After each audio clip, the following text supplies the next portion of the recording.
दोस्तों, जब डीएम साहिबा एक साधारण महिला बनकर बाजार में निकली तो उसे पता चलता है कि बाजार केवल सामान खरीदने और बेचने की जगह नहीं है, एक कब्रगाह बन गया है।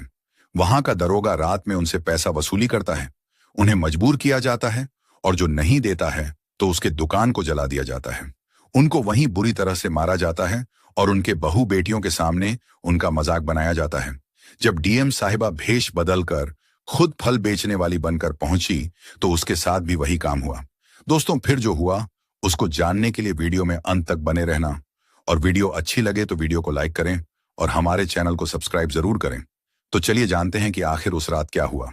जब अनन्या ने अफसर का चार्ज लिया ना, तो सोचा था सिस्टम में रहकर कुछ बदलने की कोशिश करेंगी, लेकिन जो पहली ही फाइल उनके सामने आई उसमें कुछ ऐसा था कि रूह तक कांप गई। दुकानदार, वो छोटे मोटे लोग जो सुबह से लेकर रात तक 2 पैसे के लिए भटकते हैं, वह लोग आत्महत्या कर रहे थे। वजह थी दरोगा की अवैध वसूली, हफ्ता वसूली। सोचो कोई कितनी मजबूरी में होगा जो अपनी जान दे दे। अनन्या बैठी बैठी बहुत देर तक कुछ सोचती रही। फिर एकदम से उनकी आंखों में आग सी जल उठी। बोली, अब बहुत हो गया, इस गंदगी को खत्म करना ही पड़ेगा। अंदर से और जड़ से भी वह जानती थी कि सिर्फ ऑफिस में बैठकर फाइलें पलटने से यह गंदगी नहीं साफ होने वाली। एक रात उन्होंने ठान लिया, अब वक्त आ गया है मैदान में उतरने का। उसी रात उन्होंने अपना असली चेहरा छिपा लिया, पहन ली एक सीधी साधी सलवार कमीज, सिर पर लिया पुराना सा दुपट्टा और चेहरे पर बना लिया एक नकली दाग जैसे कोई मामूली औरत हो। कोई सोच भी नहीं सकता था कि यह औरत वही अनन्या है। शहर की सबसे पावरफुल अफसर करीब रात के 9 बजे होंगे। अनन्या अपनी पुरानी सी साइकिल लेकर गलियों में निकली। हवा में अजीब सा सन्नाटा था, लेकिन साथ ही कुछ हलचल भी। गली के हर मोड़ पर डर घुला हुआ था। कोई जोर से बोल भी नहीं रहा था, जैसे आवाज भी डरती हो। चलते चलते एक चाय की दुकान दिखी। दुकान छोटी सी थी, पर जलती हुई ढिबरी और उसमें चाय का उबलता पानी बता रहा था कि कोई अंदर है। अनन्या रुकी और देखा एक बूढ़ा आदमी कांपते हाथों से चाय बना रहा है। अनन्या ने धीरे से पूछा, बाबा, इतनी रात को दुकान क्यों खोल रखी है? बूढ़ा चाय वाला पहले तो चौंका, फिर धीरे से बोला, बेटियां फुसफुसाना का टाइम हो गया है। अनन्या थोड़ा चौंकी, कौन फुसफुसाना? बूढ़ा फिर से इधर उधर देख के बोला, दारोगा रघुवीर सिंह हर दुकान से 5 लाख लेता है और जो ना दे उसकी दुकान में आग लग जाती है। यह सुनते ही अनन्या का खून खौल उठा, मगर उसने खुद को संभाला, चेहरा शांत रखा, पर अंदर लावा फूट रहा था। अभी वह कुछ सोच ही रही थी कि एक तेज हेडलाइट की रोशनी से पूरी गली चमक उठी। एक पुलिस की जीप अंदर घुसी। गाड़ी से उतरा रघुवीर, लंबा चौड़ा, आंखों में गंदा सा घमंड और होठों पर एक ऐसी मुस्कान जो झड़ से भी जहरीली लगे। उसके पीछे 4 सिपाही थे, सबके हाथ में लाठी और बंदूकें। गली में खामोशी छा गई थी। दुकानदार एक एक करके उसकी जीप के पास जा रहे थे और लिफाफा पकड़ा रहे थे। सबके चेहरों पर डर लिखा था। लेकिन तभी एक लड़का होगा, कोई 22 साल का, उसने लिफाफा देने से मना कर दिया। रघुवीर ने उसकी तरफ देखा और अपनी वही जहरीली मुस्कान फेंकी। अनन्या दूर खड़ी सब देख रही थी और उसे समझ आ गया, आज की रात कुछ बहुत भयानक होने वाला है। उन्होंने चुपचाप मोबाइल से रिकॉर्डिंग चालू कर दी। वह जवान लड़का था, रमेश। उसकी एक छोटी सी कपड़ों की दुकान थी। मां बीमार थी और वह लाख दवा के लिए जोड़ रहा था, लेकिन दारोगा को नहीं देना चाहता था। रमेश ने कहा, दारोगा साहब, मेरी मां मर रही है, मेरे पास देने को कुछ नहीं। रघुवीर ने हंसते हुए कहा, तेरी मां मरे या तू, मुझे मेरे पैसे चाहिए। फिर उसने सिपाहियों को इशारा किया। 2 सिपाहियों ने रमेश को पकड़ा, दुकान में पेट्रोल छिड़का और आग लगा दी। रमेश चीखता रहा, नहीं, मेरी दुकान मत जलाओ। आग की लपटें आसमान तक उठ गई। रमेश की मेहनत पल में राख हो गई। रघुवीर ने उसके सामने नोटों का बंडल फेंका और बोला, अगली बार समझदारी से काम करना। अनन्या की आंखों में आंसू थे। उन्होंने वह पल कैमरे में कैद कर लिया। वह जानती थी इस शहर को अगर बचाना है तो अब मैदान में उतरना ही होगा। रात को उन्होंने सबूतों के साथ अपने क्वार्टर में बैठकर प्लान तैयार किया। उन्हें पता था रघुवीर अकेला नहीं है, उसके पीछे बड़े लोग हैं, शायद नेता, शायद पुलिस अफसर। उन्हें और सबूत चाहिए थे। उन्होंने अपने भरोसेमंद असिस्टेंट सुनील को बुलाया, तेज तर्रार, बहादुर और अनन्या के लिए जान देने को तैयार। अनन्या ने कहा, सुनील, मुझे रघुवीर की हर हरकत पर नजर चाहिए। सुनील बोला, मैडम, यह खतरनाक है, अगर उसे भनक लग गई तो मेरी लाश भी नहीं मिलेगी। अनन्या ने उसका कंधा थपथपाया। मुझे तुम पर भरोसा है। सुनील ने मिशन शुरू किया। उधर अनन्या ने फिर बेच बदला। इस बार फल बेचने वाली बनी। उन्होंने देखा रघुवीर की जीप एक होटल के पीछे रुकी। एक आदमी काले कोट में आया। रघुवीर को बैग थमाया। अनन्या ने फोटो खींची। सस्पेंस गहराता जा रहा था। क्या यही मास्टरमाइंड था? इसी बीच सुनील को पता चला कि रघुवीर हर हफ्ते एक सुनसान गोदाम में जाता है। वो वहां गया और छिपकर देखा। नोटों के ढेर, हथियार, हिसाब किताब करने वाले लोग। उसने वीडियो रिकॉर्ड किया। लेकिन तभी एक सिपाही ने उसे देख लिया। सुनील भागा। पुलिस सिपाही उसका पीछा करने लगे। तभी वह एक गली में फंस गया और फिर सिपाही पकड़कर उसे मारने लगे। लहूलुहान हालत में उसने अनन्या को आखिरी कॉल किया। मैडम, गोदाम सबूत है, माफ करना। फोन कट गया। अनन्या का दिल कांप गया। वह डर गई लेकिन रुकी नहीं। उन्होंने कसम खाई, सुनील की कुर्बानी बेकार नहीं जाएगी। सारे सबूत इकट्ठा कर उन्होंने एक योजना बनाई। उन्होंने शहर के सभी दुकानदारों को गुप्त रूप से एक मंदिर में बुलाया। अनन्या ने भेष उतारा और बोली, मैं आपकी डीएम हूं। अब अत्याचार के खिलाफ जंग शुरू होगी। दुकानदारों की आंखों में उम्मीद जागी। उन्होंने कहा, हम आपके साथ हैं। योजना बनी, रघुवीर कोंगे हाथों पकड़ना है। रात गहरी होती जा रही थी और शहर की सड़कों पर डर और साजिशें साथ साथ चल रही थीं। डीएम अनन्या अब सिर्फ अफसर नहीं बल्कि एक योद्धा बन चुकी थी। सुनील की लहूलुहान कॉल के बाद उन्होंने चैन की नींद लेना छोड़ दिया था। सुबह की पहली किरण के साथ अनन्या एसपी ऑफिस पहुंची। वह जानती थी कि अब अगला कदम सोच समझकर उठाना होगा, क्योंकि दुश्मन अब छिपा नहीं था बल्कि ताकतवर था। उन्होंने एसपी को जानकारी दी। बिना अपने कुछ भरोसेमंद पुलिस अफसरों को बुलाया जिन पर उन्हें पूरा विश्वास था। उन्होंने कहा, अब वक्त है सच को उजागर करने का। लेकिन हर कदम सावधानी से। उधर शहर में खबर फैल गई थी कि डीएम ने दारोगा पर शिकंजा कसना शुरू कर दिया है। दुकानदारों में हलचल थी। डर के साथ साथ उम्मीद भी जाग रही थी। रघुवीर बेचैन हो उठा। उसका नेटवर्क हिला था, लेकिन उसे यकीन था कि उसके पीछे जो लोग हैं, राजनीति से लेकर पुलिस तक, वह उसे बचा लेंगे। उसने अपने आकाओं से संपर्क किया। मैडम, हरकत में आ गई है, क्या करना है? जवाब आया, डराओ, हटाओ, जरूरत पड़ी तो खत्म कर दो। रघुवीर ने शहर में अपने मुखबिर फैला दिए। उसका टारगेट अब अनन्या थी, लेकिन अनन्या भी तैयार थी। उन्होंने रमेश को बुलवाया। रमेश, जिसकी दुकान जलाई गई थी, अब खुद सबूत बन चुका था। तुम्हें गवाही देनी होगी, अनन्या ने कहा। रमेश थोड़ा कांपा। मैडम, वो लोग मुझे मार देंगे। नहीं रमेश, अनन्या ने कहा, अब तुम अकेले नहीं हो। तुम्हारे पीछे पूरा सिस्टम है और सबसे बड़ी बात, तुम्हारे पीछे मैं हूं। रमेश ने हाँ कहा। उसकी आंखों में डर की जगह जिद आ चुकी थी। इधर सुनील अब भी अस्पताल में था, लेकिन होश में आ गया था। उसने अनन्या को बुलाया और धीमी आवाज में कहा, मैडम, गोदाम के सीसीटीवी की बैकअप हार्ड डिस्क एक पुरानी लाइब्रेरी में छिपाई गई है। वहां अनन्या ने सुनील का हाथ थाम लिया। अब और नहीं बोलो, मैं सब समझ गई। उसी रात अनन्या और उनकी छोटी सी टीम लाइब्रेरी पहुंची। वह जगह वीरान थी। दीवारों पर धूल थी और किताबें बेतरतीब फैली थी, लेकिन एक पुराना अलमारी जिसमें ताला लगा था, उनका निशाना था, ताला तोड़ा गया। अंदर से एक मेटल बॉक्स निकला और बॉक्स में वह हार्ड डिस्क। अनन्या ने चैन की सांस ली। अब उनके पास पुख्ता सबूत था। अगले दिन उन्होंने सबूतों की जांच के लिए एक गुप्त फॉरेंसिक टीम को बुलवाया। वीडियो क्लियर था। रघुवीर नोट गिन रहा था। उसके साथ एसपी साहब और वह काले कोट वाला आदमी भी मौजूद थे। अनन्या ने फॉरेंसिक रिपोर्ट हाथ में ली और कहा, अब बारी है हमला करने की। उन्होंने प्लान तैयार किया। शहर के सबसे बड़े होटल में अगले दिन रात को एक बैठक होने वाली थी, जहां पूरे नेटवर्क के लोग इकट्ठा होने वाले थे। अनन्या ने फैसला किया कि वह खुद वहां जाएंगी। एक बार फिर भेष बदलकर इस बार वह वेटर के रूप में वहां पहुंची।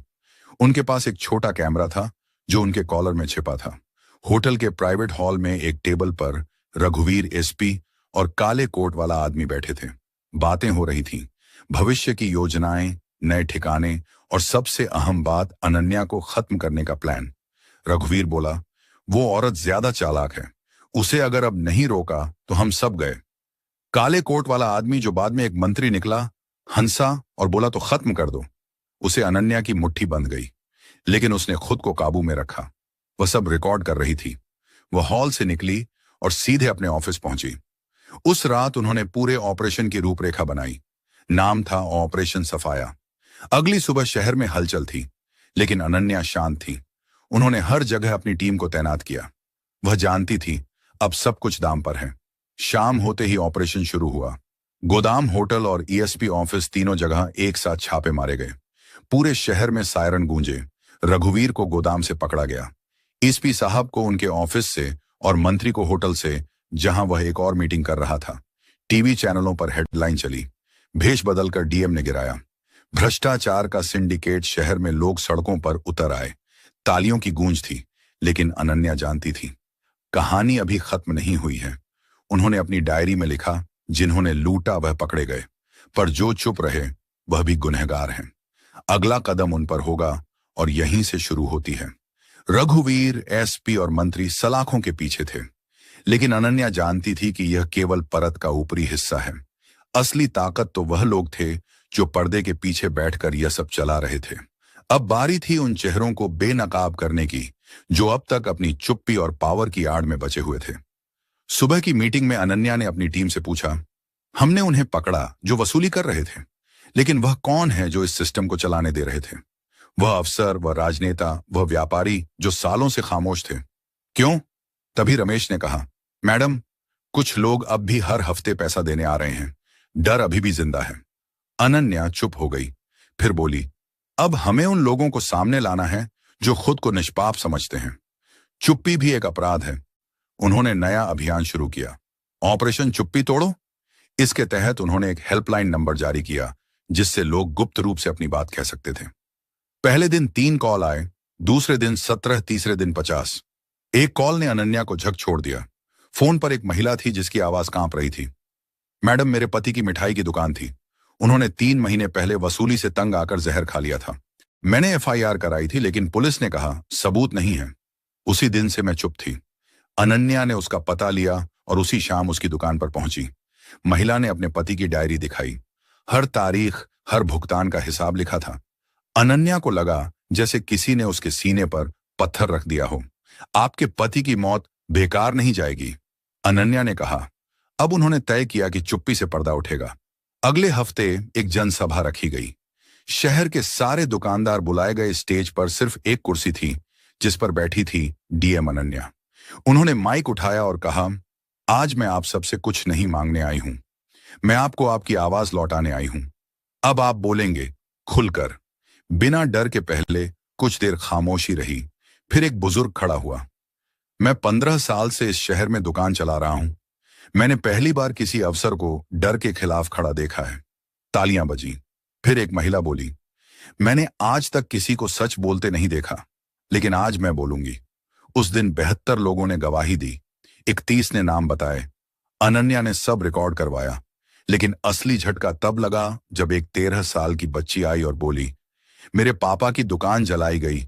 वह कहते थे पुलिस वाले भगवान होते हैं, लेकिन भगवान ने ही हमें जलाया। पूरा मैदान सन रह गया।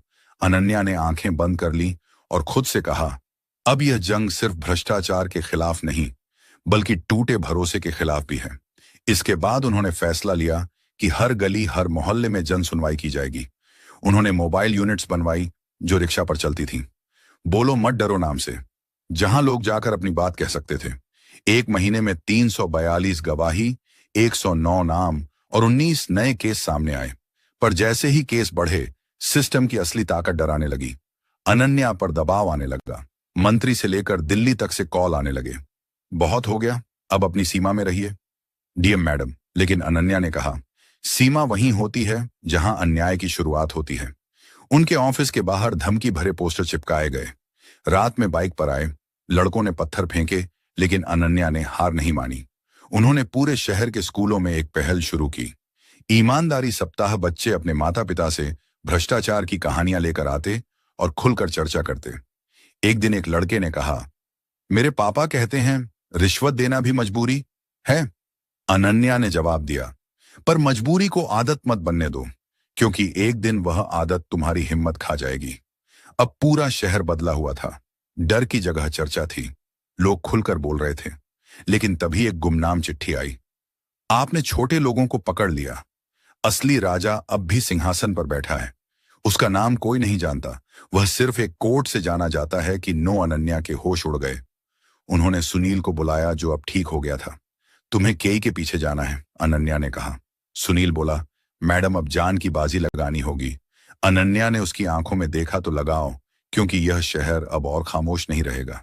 सुबह की पहली रोशनी में भी अनन्या की नींद टूटती नहीं थी, क्योंकि अब सवाल सिर्फ शहर का नहीं था, सिस्टम का था कि नो ये नाम अब उसके मन में गूंजता रहता। कौन था वह एक आदमी, एक कोर्ट या एक संगठन? सुनील अब ठीक हो चुका था और उसने सबसे पहले वही सवाल दोहराया जो अनन्या के दिल में था। मैडम के नौ की असली पहचान निकालनी है, लेकिन इसके लिए हमें सिस्टम के और अंदर जाना होगा। अनन्या ने कहा कि नौ को पकड़ना है, लेकिन बिना कोई गलती किए अगला कदम आखिरी भी हो सकता है। उन्होंने एक कोर टीम बनाई, सिर्फ 5 लोग, सुनील, रमेश, 2 भरोसेमंद पत्रकार और एक साइबर एक्सपर्ट काम बंडा। सुनील जमीन पर पत्रकार ताकतवर लोगों की प्रोफाइल खंगालने, साइबर एक्सपर्ट डिजिटल ट्रेन पर, और अनन्या केंद्र में साइबर एक्सपर्ट ने कुछ ईमेल और इंक्रिप्टेड मैसेज ट्रेस किए। उसमें एक नाम बार बार आ रहा था, शक्ति फाउंडेशन। यह नाम शहर में एक एनजीओ के तौर पर जाना जाता था, लेकिन असल में यह एक मुखौटा था रमेश को। उस फाउंडेशन में भेजा गया एक स्टाफ के रूप। वहां उसने देखा फॉर्मल कपड़ों में लोग कंप्यूटर स्क्रीन पर सिर्फ रिपोर्ट नहीं, बल्कि ब्लैकमेल की लिस्ट चला रहे थे। किस अफसर को कितना पैसा दिया गया, कौन सी वीडियो कब रिलीज करनी है, किसे डराना है, सब कुछ लिखा था। सुनील और रमेश ने मिलकर फाउंडेशन के पीछे के ट्रस्टियों की जांच की। एक नाम उभरा, करण शेखावत, शहर में रहने वाला एक अमीर कारोबारी जो हमेशा लाइमलाइट से दूर रहता था। लेकिन जब कॉल रिकॉर्ड निकाले गए तो सामने आया कि रघुवीर और ईसीपी उससे लगातार संपर्क में थे। अनन्या ने कहा तो K9 वही है। करण शेखावत पर यह बात साबित करनी आसान नहीं थी। उसके खिलाफ कोई डायरेक्ट सबूत नहीं था, इसलिए अनन्या ने प्लान बनाया। करण को उसके ही खेल में फंसाने का पत्रकारों ने एक झूठी रिपोर्ट फैलाई। डीएम के पास अब ऐसे सबूत हैं जो शहर के सबसे बड़े नाम को जेल भेज सकते हैं। एक हफ्ते के भीतर करण के लोगों की बेचैनी सामने आने लगी।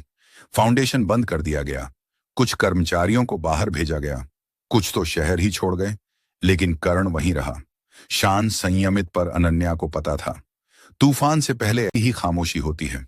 उन्होंने रमेश से कहा, करण को झटका दो, अब वक्त है शेर को उसके बिल से बाहर निकालने का। रमेश ने फाउंडेशन के डाटा का एक हिस्सा लीक कर दिया, जिसमें दिख रहा था कि कैसे पैसे के बदले केस बंद हुए, अफसर बदले गए और कुछ लोगों को डराकर देश छोड़ने को मजबूर किया गया।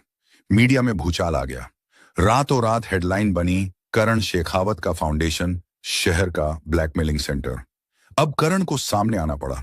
उसने एक इंटरव्यू में कहा, यह सब एक साजिश है, मैं तो समाज सेवा करता हूं। अनन्या ने जवाब नहीं दिया। उन्होंने बस अगले दिन एक ऑडियो रिलीज करवाया जिसमें करण रघुवीर को कह रहा था, अगर डीएम ने मुंह खोला तो तुम्हें ही नहीं मुझे भी डुबो देगी। अब शक नहीं, सच्चाई सबके सामने थी। करण की गिरफ्तारी के लिए वारंट जारी हुआ, लेकिन जैसे ही पुलिस पहुंची करण गायब था। घर खाली, फोन बंद, फाउंडेशन ठप। शहर में फिर डर की लहर दौड़ गई। अगर वह भाग गया तो सब बेकार जाएगा। लेकिन अनन्या ने कहा, वह भागा नहीं, हम उसे बाहर निकाल रहे हैं। उन्होंने सीमा सुरक्षा एजेंसियों को अलग किया। पासपोर्ट ब्लॉक हुआ और फिर एक सुबह खबर आई, करण शेखावत नेपाल बॉर्डर के पास पकड़ा गया। उसे हेलीकॉप्टर से शहर लाया गया। हजारों लोगों ने रास्ते में खड़े होकर देखा। वह चेहरा जो सालों से पर्दे के पीछे से शहर को चलाता था, अब हथकड़ी में था। अनन्या ने मीडिया को कोई बयान नहीं दिया। उन्होंने बस एक वाक्य कहा, अब शहर की असली आजादी शुरू होती है। करण शेखावत की गिरफ्तारी के बाद शहर में एक उत्सव सा माहौल था। पहली बार लोगों को लगा कि सिस्टम उनके साथ खड़ा है, ना कि उनके खिलाफ। डीएम अनन्या ने अगले दिन एक खुला सम्मेलन रखा, जहां हर उस इंसान को बुलाया गया जिसने आवाज उठाई थी। रमेश, सुनील, चाय वाले बाबा, उस 13 साल की बच्ची की मां, सब मौजूद थे। अनन्या ने माइक उठाया और कहा, आप सब ने जो किया वह सिर्फ गवाही नहीं थी, वह इस शहर की आत्मा को वापस लाने की लड़ाई थी। ये जीत मेरी नहीं, हम सबकी है। तालियों की गूंज से पूरा मैदान भर गया। लेकिन अनन्या जानती थी अभी काम बाकी था। उन्होंने अगले 6 महीने में दुकानदारों के लिए एक नया सुरक्षा प्रकोष्ठ बनाया, अवैध वसूली की मॉनिटर के लिए स्वतंत्र कमेटी गठित की, पुलिस विभाग में 23 अधिकारियों का ट्रांसफर किया, भ्रष्ट अफसरों पर केस दर्ज करवाया। रमेश को नगर निगम में रोजगार मिला और उसकी मां के इलाज के लिए सरकार ने विशेष फंड पास किया। सुनील को गैलेंट्री अवार्ड मिला और वह अब डीएम ऑन ऑफिस का चीफ इंटेलिजेंस ऑफिसर बन चुका था। अनन्या ने शहर के हर स्कूल में एक कार्यक्रम शुरू किया, सत्य की कहानी, जहां बच्चे अपने आसपास की सच्चाई को समझे और बदलाव का हिस्सा बने। पर एक शाम अनन्या अपनी डायरी लिख रही थी जब उनका फोन बजा। कॉल इंटरनल इंटेलिजेंस ब्यूरो से थी।